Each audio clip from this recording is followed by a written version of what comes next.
Today, we are continuing to share the legacy and stories of Jimmy Carter. Tomorrow will mark 1 week since the former president entered hospice care at his home in Plains, Georgia.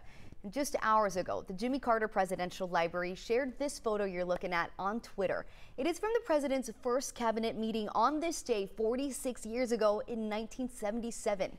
Well, new for you. Today, we are hearing from the man who got to see the president let his hair down.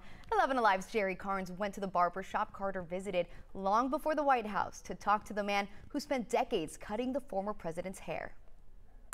Soapy's in downtown Americus is not like most barbershops. There aren't that many places in the world where you can get a haircut and buy produce in the same place. At Soapy's, you can also sit in a chair, once occupied by a U.S. president. Somebody act like they want to see him. I says, "Come in here, I got President Carter in here getting his hair cut." He laughed. James Soapy Herndon opened his barbershop in 1960. Among his first customers was a peanut farmer from nearby Plains. That customer went from farmer to state senator to governor to president. Every time I saw him, he was just plain old Jimmy Carter. You know what I'm talking about. You know, he didn't try that like he was a big shot. For more than 50 years, Soapy Herndon counted the 39th president of the United States among his customers. The last time the two saw each other was in 2015, the year Jimmy Carter was diagnosed with brain cancer. When he got sick, he told me that he's going to miss me. He's going to start getting his hair cut there right at home, you know.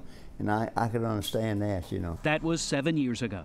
Now more than ever, Soapy Herndon is missing the customer who became a friend. When he opened in 1960, there were more than a dozen barbershops in downtown Americus. Soapy is all that's left now. He's a survivor, just like Jimmy Carter. He is tough.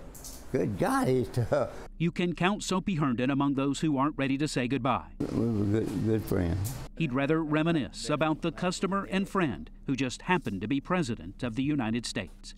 In Americus, Jerry Carnes, 11 Alive News.